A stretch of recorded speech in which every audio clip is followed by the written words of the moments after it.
오늘 우리가 나누게 될 하나님의 말씀은 로마서 1장 1절부터 7절까지의 말씀으로 부르심이라고 하는 제목으로 여러분들과 함께 하나님의 말씀을 나누겠습니다. 먼저 본문 말씀을 같이 한 목소리로 봉독하겠습니다. 제가 1절 말씀을 읽고 여러분들이 그 다음 절을 읽어주시면 감사드리겠습니다. 제가 먼저 말씀 1절 읽겠습니다. 예수 그리스도의 종 바울은 사도로 부르심을 받아 하나님의 복음을 위하여 택정함을 입었으니 이 복음은 하나님이 선지자들을 통하여 그의 아들에 관하여 성경에 미리 약속하신 것이라. 그의 아들에 관하여 말하면 육신으로는 다윗의 혈통에서 나셨고 성결의 영으로는 죽은 자들 가운데서 부활하사 능력으로 하나님의 아들로 선포되셨으니 곧 우리 주 예수 그리스도시니라.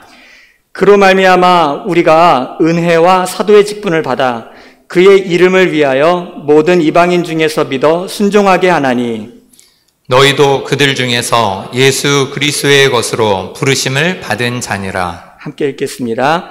로마에서 하나님의 사랑하심을 받고 성도로 부르심을 받은 모든 자에게 하나님 우리 아버지와 주 예수 그리스도로부터 은혜와 평강이 있기를 원하노라. 아멘. 아멘. 하나님은 사람을 부르십니다. 아담이 범죄했을 때 하나님께서 찾아가셔서 아담아 아담아 내가 어디 있느냐 하고 아담을 불러내셨고요. 그리고 언제든지 하나님께서 이 땅 가운데 새로운 사역을, 새로운 역사를 이루실 때마다 하나님은 항상 하나님의 사람들을 불러서 역사하셨습니다. 모세와 하나님께서 그렇게 하셨고요. 아브라함을 그렇게 하셨고 다윗을 그렇게 하셨고 이사야, 에스겔 그 외에 수많은 하나님의 선지자들을 향하여 하나님은 그렇게 거룩한 부르심을 주셨습니다. 또한 예수님께서 이 땅에 공생애를 시작하실 때 또한 예수님께서는 제자들을 부르셨습니다. 그들에게 말씀을 주셨고 은혜를 입히셨고 또한 그들을 새롭게 부르셔서 사도로 삼으시고 그들을 세계 만방 곳곳에 보내셨습니다. 그리고 또한 저와 여러분이 오늘 이 자리에 나와서 하나님을 믿고 또한 예배하고 있는 것도 우리 각자가 하나님이 우리를 부르셨기 때문에 그 부르심에 대한 응답으로 오늘 우리가 이곳에 와 있는 줄로 믿습니다. 우리가 하나님, 제가 하나님을 믿을게요. 예수님, 내가 주님을 믿어드릴게요. 주님을 따를게요.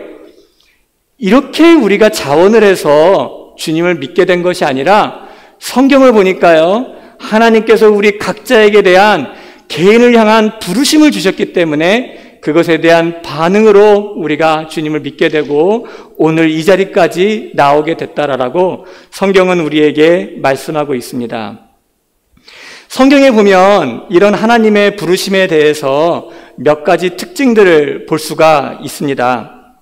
첫 번째로는 하나님께서 사람을 부르실 때에는 반드시 자신의 능력으로 붙드시고 자신의 힘으로 그 사명을 이루신다라고 하는 것입니다. 부르심을 이루게 하는 것이 사람의 힘이 아니라 하나님의 능력에 있다라고 성경은 우리에게 보여주고 있는 것이지요.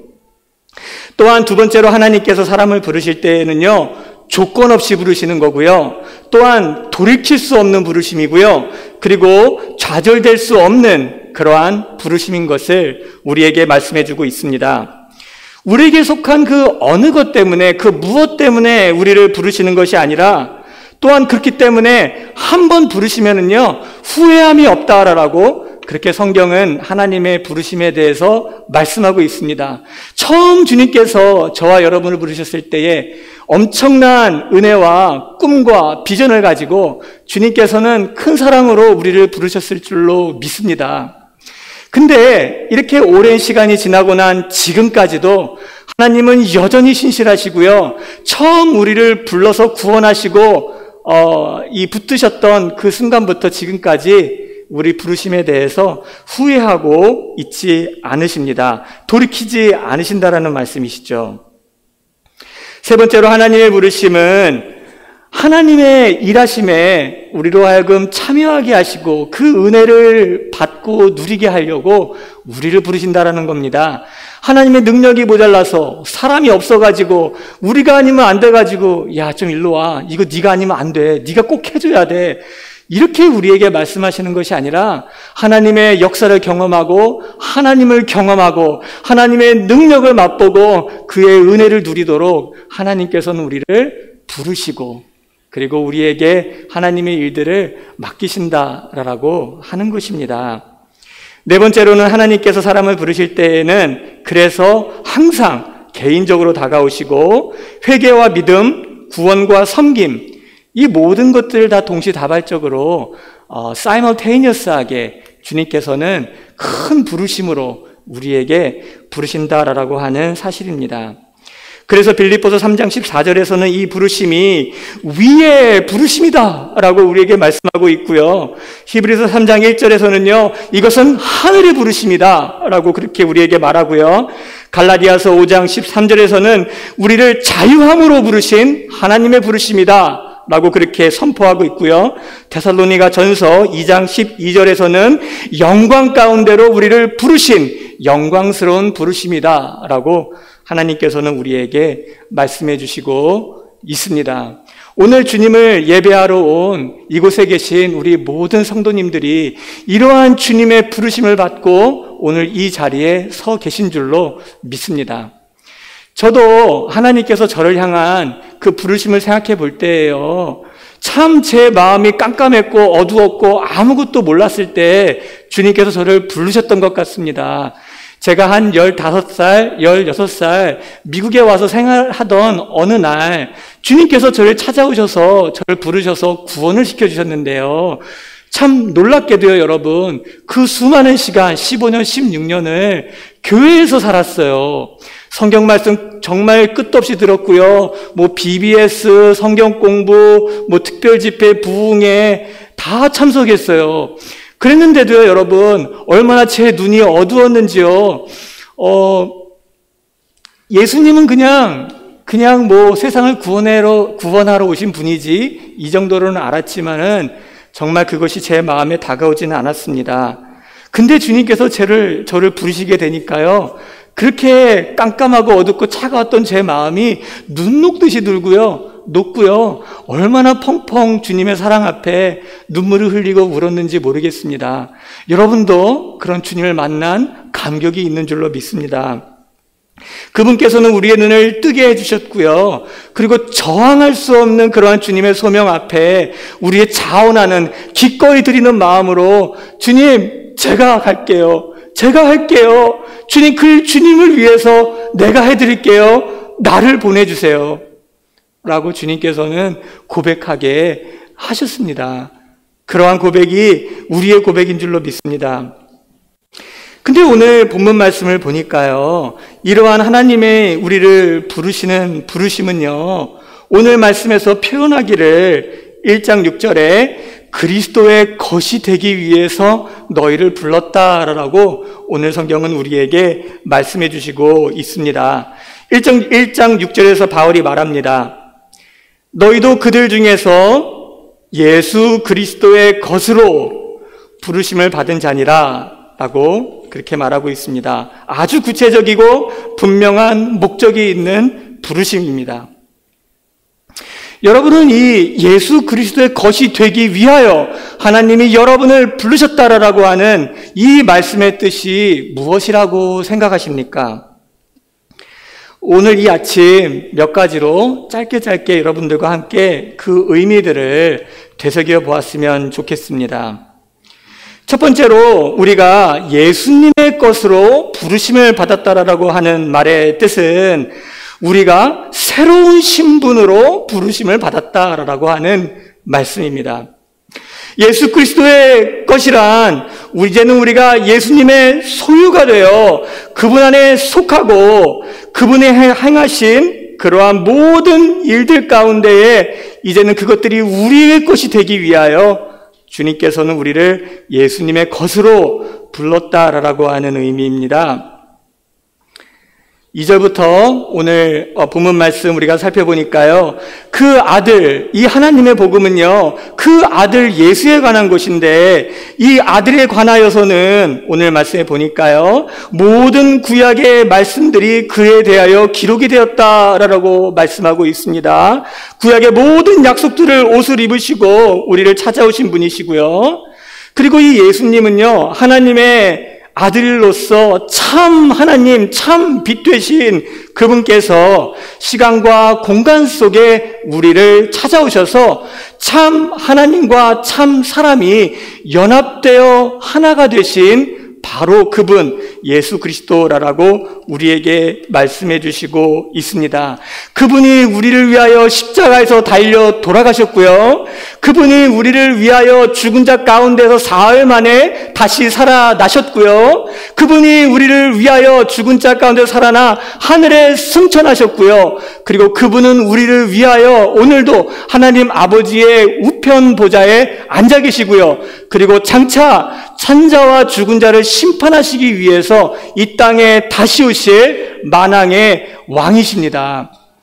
성경은 이렇게 예수님께서 시간, 시, 공간 속에 우리를 찾아오셔서 이러한 모든 일들을 행하셨는데요. 이것은 그냥 예수님 스스로를 위한 것들이 아니라 우리 모두를 위해서, 다시 말하면은요, 태어났던 그 순간부터 죽으셔서 승천하셔서 하나님의 보좌에 앉으신 지금까지 그 모든 일들이 우리의 새로운 신분을 위해서 행하셨다라고 성경은 말씀하고 있는 것입니다. 그래서 그분 안에서, 예수 그리스도 안에서 하나님, 참 하나님께서 진정한 참 인간과 하나가 돼서 연합이 되신 이유는요, 우리로 하여금 그렇게 우리의 신분이 하나님과 연합되어 영원토록 하나가 되어 살아가기 위해 그렇게 하신 거고요. 주님께서 십자가에서 죽으신 것은 이제는 나의 죄가 죽고, 이제는 나의 연약함이 십자가에서 죽고, 이제는 나의 죽음, 나의 사망, 나의 실패, 나의 절망, 나의 슬픔, 이 모든 것들이 십자가에서 죽고요. 그래서 주님께서 죽은 자 가운데서 무덤에서 살아나셨을 때에 저와 여러분이 예수님을 믿음으로 말미암아 언제든 누구든지 바로 그 자리에서 새로운 삶을 살아갈 수 있는 새 생명의 그 능력, 영생의 능력을 우리에게 주시기 위해서 부활하신 것입니다. 그리고 주님께서 하늘로 승천하신 것은요, 우리 또한 언제든지 원하기만 하면, 갈망만 있으면 주님을 소원하는 마음으로 훨훨 날아서 우리도 또한 아버지의 보좌 앞에 올라갈 수 있기 위하여 주님께서 우리에게 그렇게 살아있는 생명의 길을 열어주신 거고요. 그래서 주님의 승천은 우리의 승천이고, 주님께서 아버지의 보좌 우편에 앉으신 것은 또한 마찬가지로 바로 지금 저와 여러분이 하나님의 보좌 우편에 앉아서 예수와 함께 영원토록 다스리게 하시려고 주님께서는 지금 하나님의 우편 보좌에 앉으셨다라고 성경이 우리에게 말하고 있습니다. 우리가 보니까요, 에베소서 2장 말씀에 그렇게 이야기하고 있어요. 전에는 너희가 죄로 인하여 죽었던 너희를 하나님께서 살리시고 이제는 예수 그리스도와 함께 하늘의 보좌에 앉히셨으니 라고 이야기를 하면서 이미 우리의 신분이 변화되어 왕과 같은 제사장으로, 비록 우리의 육신은 여기 이 땅에 살고 있지만 진정한 우리의 존재, 진정한 우리의 신분, 영적인 하나님과의 관계에 있어서는 우리는 이미 하나님과 함께 그 보좌 앞에, 그 보좌 옆에 앉아서 함께 이 땅을 다스리고 함께 이 땅의 역사들을 이끌어 나아가면서 주님의 손가발이 되어드리는 그러한 놀라운 사람들이 우리가 되었다라고 성경은 이렇게 말씀하고 있는 것입니다. 그래서 영원하신 하나님 되신 그 하나님의 아들께서 이 시공간 속에 우리 이 땅에 찾아오신 것은요, 그렇게 우리의 모든 신분을 자신의 신분으로 바꿔내시기 위해서 정말 태어날 때부터 죽어서 승천하신 지금까지 모든 것을 우리를 위해서 하신 것입니다. 그래서 하나님께서 우리를 예수 그리스도 안에 속하기 위하여 부르셨다라는 것은 이러한 완벽한 우리의 신분의 변화를 의미하고 있는 것입니다. 그래서 우리는 더 이상 연약한 사람이 아닙니다. 그래서 저희는 그냥 우리 스스로는요, 더 이상 옛날에 그냥 정말 미련하고 약하고 의미 없는 쓸모없는 그러한 있다가 없어져 버리는 무의미한 존재가 아니라 하나님 앞에 왕과 같은 제사장으로 주 앞에 서 있는 존귀한 자들이라는 것을 우리가 잊어서는 안 되겠습니다.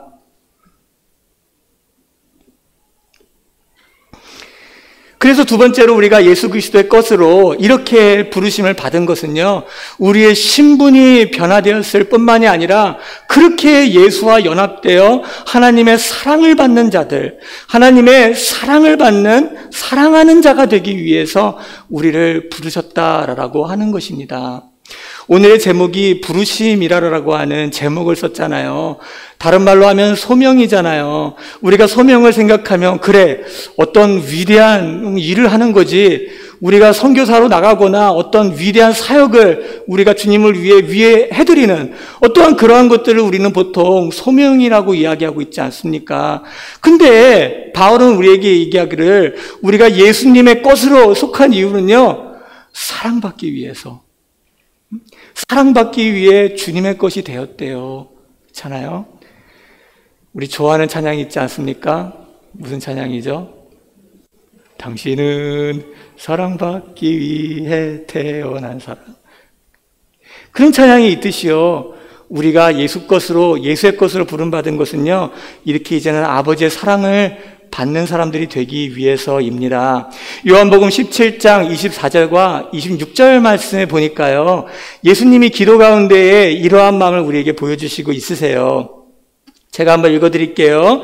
아버지여, 내게 주신 자도 나 있는 곳에 나와 이제는 함께 있어 아버지께서 창세전부터 나를 사랑하심으로 내게 주신 나의 영광을 이제는 그들로 보게 하기를 원합니다. 무슨 영광이에요? 사랑받는 자의 영광이잖아요. 26절 말씀입니다. 내가 아버지의 이름을 그들에게 알게 하였고 또 알게 하리니 이는 나를 사랑하신 사랑이 그들 안에 있고 나도 그들 안에 있게 하려 함이니라 라고 말씀하고 있는 것입니다. 그래서 우리가 이제 예수님의 것이 되었다라고 하는 말의 의미는요, 우리 예수 그리스도께서, 하나님의 아들께서 영원토록, 우리가 상상할 수 없는 시간이잖아요, 영원은요.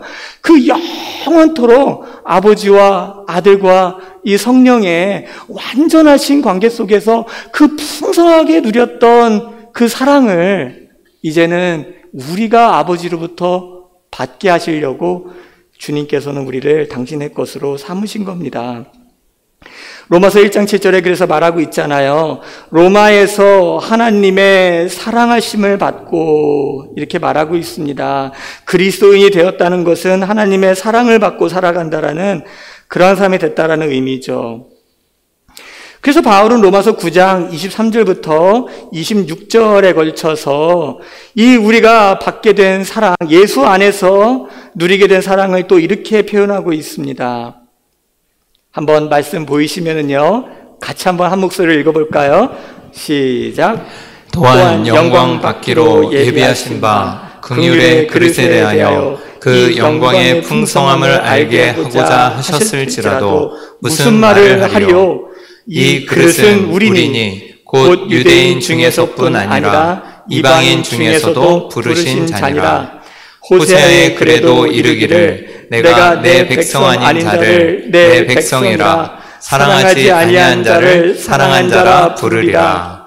너희는 내 백성이 아니라 한 그곳에서 그들이 살아계신 하나님의 아들이라 일컬음을 받으리라 함과 같으니라. 아멘. 성경에서 하나님의 아들이다라고 지칭할 수 있는 분은 예수님 한 분밖에 없습니다. 독생자 아들 예수님밖에는 없습니다. 근데 이제는 우리가 예수를 믿어 예수와 연합되어 그분의 것이 됨으로 말미암아서요, 하나님께서 나를 바라보시는 그 시선이 하나님께서 그의 아들 독생자 예수 그리스도를 영원전부터 바라보셨던 똑같은 그 마음과 사랑으로 이제는 저와 여러분을 바라보신다라고 하는 겁니다. 얼마나 큰 사랑이에요. 감동이 하나도 없으신 것 같아요. 이해가 안 가죠? 네. 어떻게 영원토록 아버지가 아들을, 독생자 아들, 그 하나밖에 없는 아들을 완벽하고 완전한 사랑으로, 그 충만한 사랑으로 사랑했는데 내가 그 안에 들어갔다고 똑같이 가감없이 나를 예수님 사랑해서는 똑같이 사랑할 수가 있어? 이거 솔직히 설명하려고 해도 저도 설명 잘 못할 거예요, 솔직히는요. 근데 그게 예수님의 것이 되었다라고 하는 의미입니다. 하나님의 백성이 아닌 자들 가운데에서 이제는 그들을 내가 지칭하기를 그들을 살아계신 하나님의 아들이라 내가 일컬으리라, 그렇게 말씀하셨습니다. 그래서 예수님께서는 히브리서 말씀해 보니까요, 내가 형제들 중에서 아버지의 이름을 높이고 형제들이라 지칭하는 걸 부끄러워하지 않겠다라고 예수님께서는 우리에게 말씀한 거예요. 그래서 로마서 8장 14절과 15절 말씀에 보니까요, 바울은 이렇게 설명했어요. 한번 보세요. 무릇 하나님의 영으로 인도함을 받는 사람은, 원래 하나님의 영은 우리 아들 예수님께 한없듯 부어주신 하나님의 영이시잖아요. 근데 이제는 그 영을 우리에게 부어주셨대요. 하나님의 영으로 인도함을 받는 사람은 곧 하나님의 아들이라. 하나님의 아들이래요. 너희는 다시 무서워하는 종의 영을 받지 아니하고 양자의 영을 받았으므로 이제는 아버지를 불렀듯이, 예수님이 하나님 아버지를 불렀듯이 똑같이 우리도 또한 아바 아버지라고 부르짖느니라, 이렇게 말씀하고 있어요. 물론 사이비 교주 말하는 건 절대 아닙니다. 이상한 사이비들 많아요. 하지만 그런 것은 아니지만 예수님의 것이 되어 이제는 우리의 신분이 아버지께서 아들을 영원토록 사랑했던 그 똑같고 완벽한 완전한 사랑으로 이제는 저와 여러분을 사랑하게 되셨다라는 말씀입니다. 그래서 우리를 예수님과 함께 불러 사귐과 교제를 나누게 하셨죠. 너희를 불러 그의 아들 예수 그리스도 우리 주와 더불어 교제하게 하시는 하나님은 미쁘시도다. 아멘.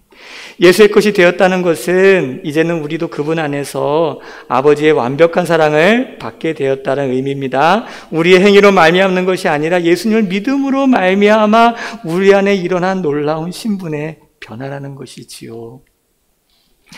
세 번째로 우리가 예수 그리스도의 것으로 부르심을 받았다라는 뜻은 우리가 이제는 그래서 거룩한 삶으로 부르심을 받았다라는 의미가 있습니다. 로마서 1장 7절에 계속해서 말합니다. 성도로 부르심을 받은 모든 자들에게 라고 바울은 우리에게 말씀해 주시고 있습니다. 성도란 하나님께 속한 거룩한 백성을 의미합니다. 그래서 베드로 전서 1장 15절에 말하고 있습니다. 우리를 부르신 그분이 거룩하니 너희들도 거룩할지니라 라고 그렇게 말하고 있습니다. 예수님이 거룩하시니까 우리도 거룩하라라고 하는 말씀이시죠. 근데 여기서 거룩이라는 말이 무슨 의미이겠습니까? 거룩을 생각할 때요, 여러 가지 의미들이 있을 수 있을 것 같아요. 우리가 많은 이미지들을 우리 머릿속에서 떠오르게 되는데요. 사실 거룩이라고 하는 이 개념에서 가장 중요한 것은요, 다르다라고 하는 의미입니다. 다른 거예요. 하나님이 거룩한 것은요, 하나님은 사람하고 다른 거예요.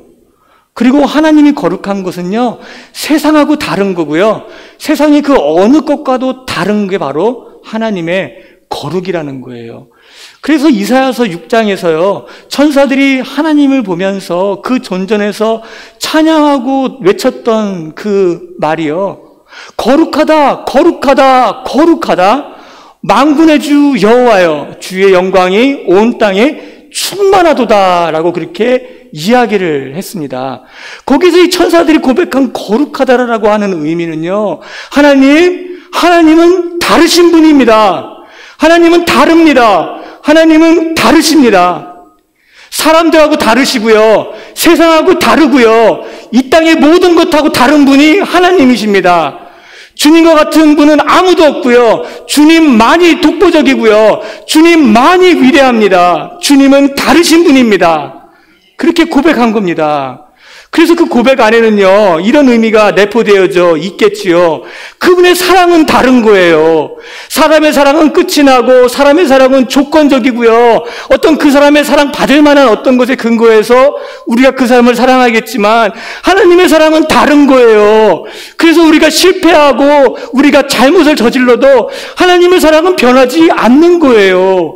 그분의 성실하심은 다른 거예요. 우리 인간적인 어떤 성실함은요, 조금 하다가 실망스럽게 행동하면은 거기서 끝나버리잖아요. 하지만 우리 주님이 우리를 향하신 성실하심은요, 끝도 없으신 성실하심이에요. 이 하늘이 땅에서 높음과 같이 우리를 향하신 하나님의 성실하심이 높다고 했잖아요. 이게 여러분, 우리가 잴 수 있겠어요? 이 우주가 얼마나 넓겠습니까? 정말 수도 없는 별들과 그 갤럭시들과 이 우주의 높이를 우리가 어떻게 알아요? 근데 저와 여러분을 향하신 하나님의 성실하심은 그렇게 높다라고 말씀하셨어요. 그 사랑을 우리가 어떻게 잴 수가 있겠어요? 바다보다도 넓은 것이 우리를 향하신 아버지의 사랑이라고 성경 기자들은 수도 없이 노래하고 있는 거예요. 우리의 사랑은 기껏해야 종지 그릇 정도밖에 되지 않겠어요? 그것만 해서 꽉 닿으면은 이젠 나 다 사랑했다라고 말하지 않겠어요? 근데 그것과 온 바다를 비교해서 아버지의 사랑은 그게 비교가 되겠어요? 아니잖아요. 하나님의 사랑은 다르대요. 주님의 용서가 다르고요. 주님의 영광이 다르고요. 주님의 능력은 다른 거예요. 주님의 지혜도 달라요. 주님의 계획도 다르고요. 우리를 가지고 계시는 그러한 주님의 모든 선하심도 우리가 알고 있는 선하심과 이 세상의 방법하고는 완전히 다른 거예요.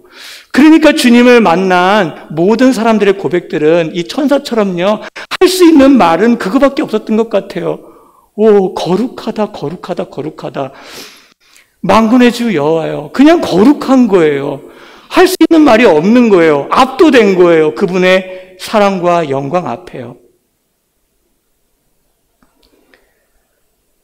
우리를 부르신 그분이 거룩하시기 때문에 이제도 우리는 거룩하도록 주님께서 우리를 불러주셨습니다. 그래서 이제는 우리도 다르게 사는 거예요. 우리를 자신의 것 삼아주신 예수님이 거룩하시니까 우리도 다른 거예요. 세상적으로 말하면 누가 와가지고 푹푹 찔르면은요, 똑같이 우리도 그냥 팍팍 찔러버리고요. 뭐 그냥 한번 치면은 뭐 되로 갚아주고 이런 게 세상적인 방법이잖아요. 근데 이제는 우리가 예수를 믿어 다른 거예요. 팍 찔러도 반응 안 해요. 이상하네? 뭔가 딱 반응이 와야 되는데 반응을 안 하네? 그렇잖아요? 다른 거예요. 세상적으로 보면은 2번 실패하고 3번 실패하면 분명히 못 일어나야 되는데 이 사람은 5번, 6번 실패한 것 같은데 또 일어나네? 어떻게 저렇게 일어나지? 다른 거예요. 세상적으로 절망하고 무너지고 끝났다라고 해야 되는 자리인데 우리 예수님 믿는 사람은 절대 포기하지 않고요. 7번 넘어져도 8번째 일어나고요. 우리는 절대로 실망하지 않습니다. 아무도 바라보지 않는 자리에서 사람들 같으면은요, 대충대충 하잖아요. 보스가 없으면은 대충대충 하는 마음이 들잖아요. 예수님 믿는 사람은 근데 그렇게 안 하는 거예요. 없는데도 똑같이 하는 거예요. 저 사람 이상해. 왜 저러지? 뭐 때문에 저러지? 질문을 갖게 되는 거죠. 다른 거예요. 거룩해진 거예요. 주님 때문에 변한 거예요. 이게 거룩입니다. 모든 사람이 다 편안하고 누리게 사는 것에 삶을 맞춰가지만 우리는 주님 영광 받으시는 것 하나에 맞추어 살아갑니다. 예수님이 다르게 산 것처럼 우리도 다르게 사는 사람이 된 겁니다. 네 번째로 우리가 예수 그리스도의 것으로 부르심을 받았다라고 하는 뜻은 우리도 이제는 예수님의 고난에 동참하라라고 부르심을 받았다라고 하는 것입니다. 그분을 믿어 영광만 받고 그분을 믿어 기쁨과 축복을 축복을 누리는 것만으로 그치지 아니하고 이제는 그분께서 고난의 길을 가신 것처럼 저와 여러분도 동일하게 십자가의 길을 가도록 주님께서 우리를 부르시고 초청하신 것입니다. 베드로전서 2장 21절에서 이렇게 말씀하고 있지 않습니까? 한번 같이 읽어볼까요? 시작. 이를 위하여 너희가 부르심을 받았으니 그리스도도 너희를 위하여 고난을 받으사 너희에게 본을 끼쳐 그 자취를 따라오게 하려 하셨느니라. 아멘. 이 말씀에 보니까요, 우리 하나님께서 우리를 부르신 그 부르심은요, 영광을 받기 위한 부르심뿐만이 아니라 예수님의 십자가의 그 발자취를 따라가도록 부르신 게 하나님의 그리스도 안에서 우리를 향하신 부르심이다라고 그렇게 말씀하고 있는 것입니다. 이것이 그리스도인의 삶이고 이것이 성도의 부르심이신 것을 오늘 주님께서는 말씀하고 있는 것이지요. 근데 여기에서 우리는 질문을 갖게 되고 또한 그 가운데서 놀라운 하나님의 섭리를 발견하게 되는 것입니다. 하나님께 기도하면 다 되는 줄 알았는데요.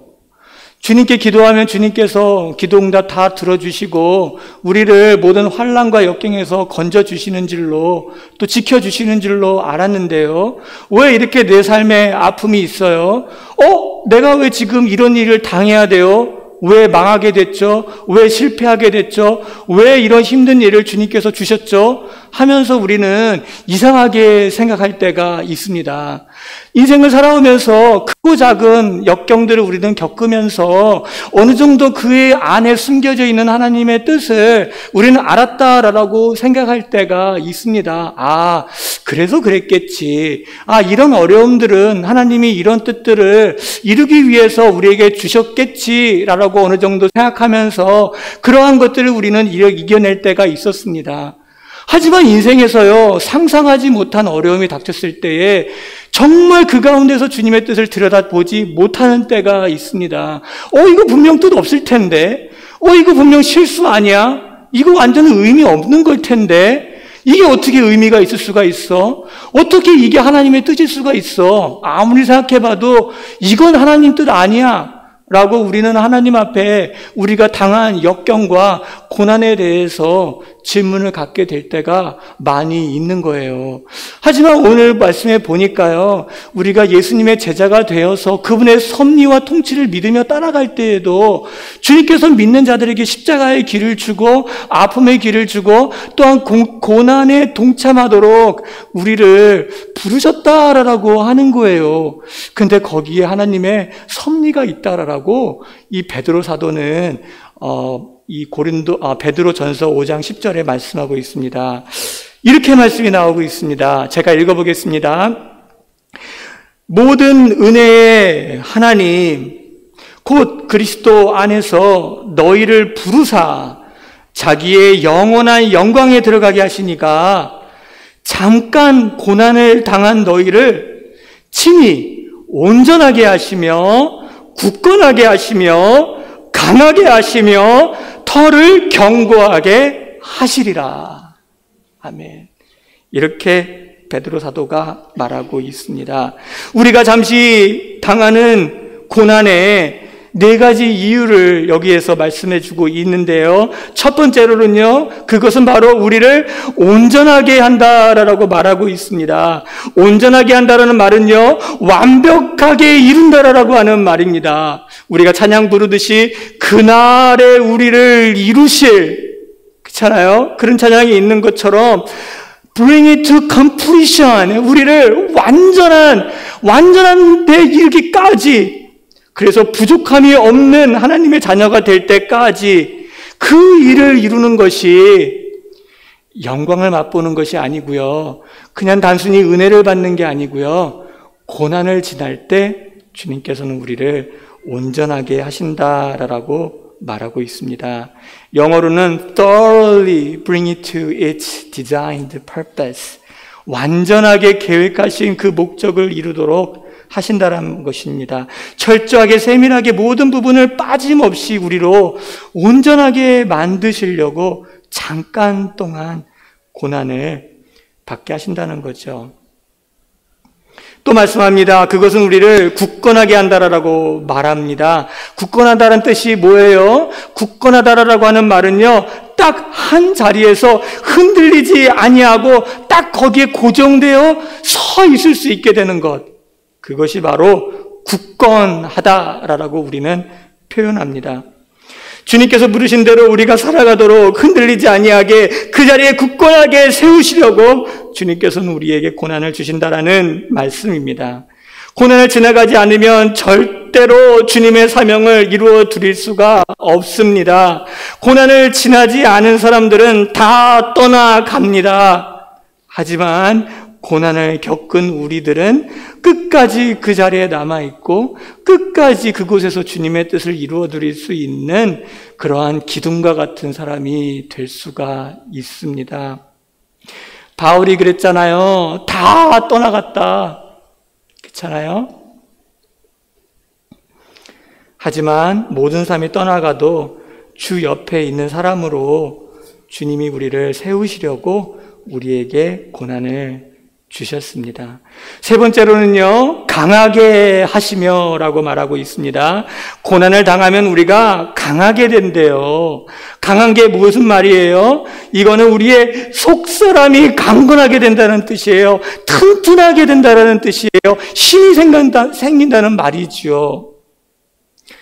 그래서 고난은 우리가 그 고난을 지나갈 때에 쇠가 강철로 변하듯이 우리의 모든 나약한 내면들이 강건하여지고 힘이 있게 변화된다라는 뜻입니다. 고난을 많이 지난 사람은 그래서 환경과 사람에 휘둘리지 않습니다. 내면으로 아주 강한 사람이 됩니다. 그래서 누가 옆에 오든지 위로받고 소망을 얻고 생명을 얻을 수 있는 그러한 사람으로 변화되게 됩니다. 마지막으로 고난은요, 털을 견고케 한다라고 베드로가 말하고 있습니다. 그것은 바로 우리가 영적인 삶을 풍성히 누릴 수 있도록 우리 믿음의 기반을 튼튼하게 만드는 것을 의미합니다. 그래서 고난은 터 다지기입니다. 말랑말랑하고 물렁물렁하고 이렇게도 되고 저렇게도 될 수 있는 우리의 흔들리는 그러한 믿음의 기반을 때려 딱딱하고 굳세게 다져서 이제는 그 위에 아무리 높이 올리는 빌딩을 지어도 까딱하지 않을 수 있는 그러한 믿음의 터전을 갖게 하는 사람으로 바로 고난이 만들어준다라고 하는 것입니다. 그러니까 기쁨만 가지고서는 안 되겠죠. 영광만 가지고서는 안 되겠죠. 사랑하면 사랑할수록 그래서 주님께서는 고난이라고 하는 풀무 속에서 우리의 믿음을 더욱더 정금과 같이 더욱더 아름답게 만들어내는 것이겠지요. 고난이 없으면 이러한 일들이 이루어질 수가 없습니다. 그래서 예수님을 믿고 따르면 주님께서는 십자가를 지고 따르라라고 하는 부르심 또한 저와 여러분에게 주시는 것입니다. 그러나 그 길은 반드시 우리에게 영광스러운 길이 될 줄로 믿습니다. 마지막으로 우리가 예수 그리스도의 것으로 부르심을 받았다라고 하는 것은 그래서 우리가 이 모든 것을 지나 그분의 나라를 이어받도록 부르심을 받았다라는 것을 의미합니다.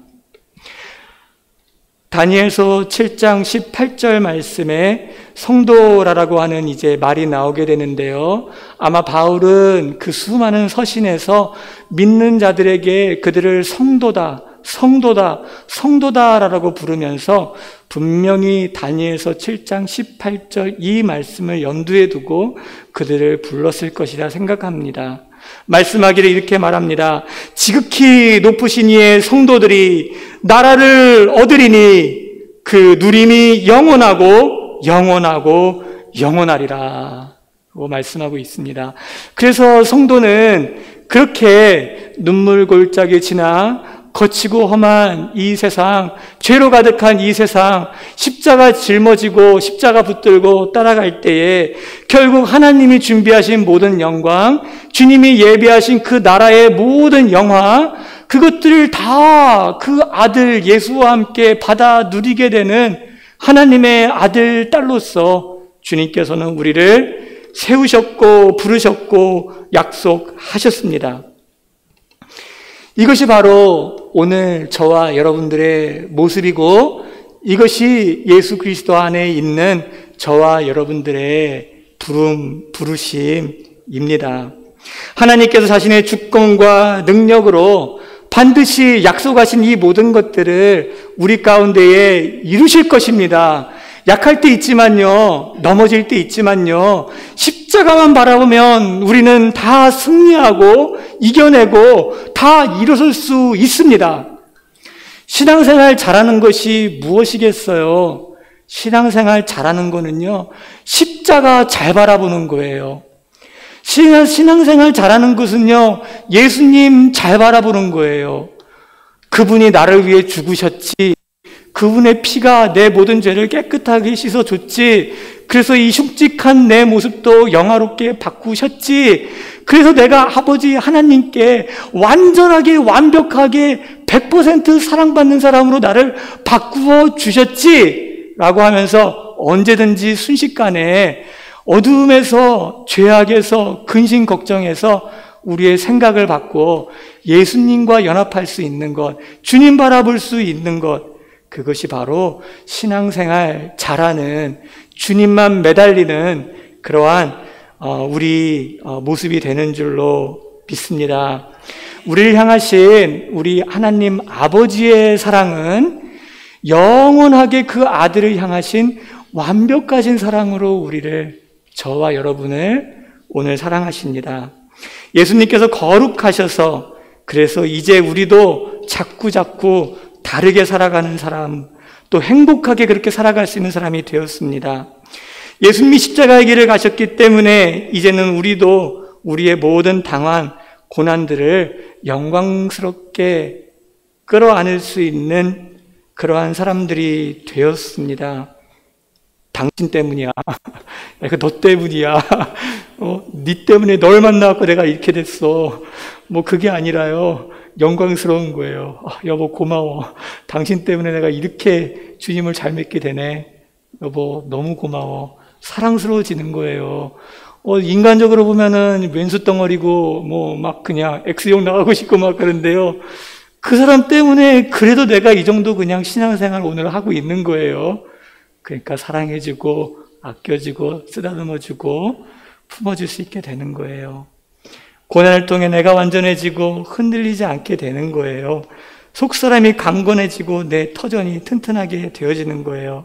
그래서 우리는 이제 장차 영원히 아버지께서 우리를 위해 준비하신 그 모든 영광과 나라를 기업으로 물려받는 주님의 성도가 된 줄로 믿으시기 바랍니다.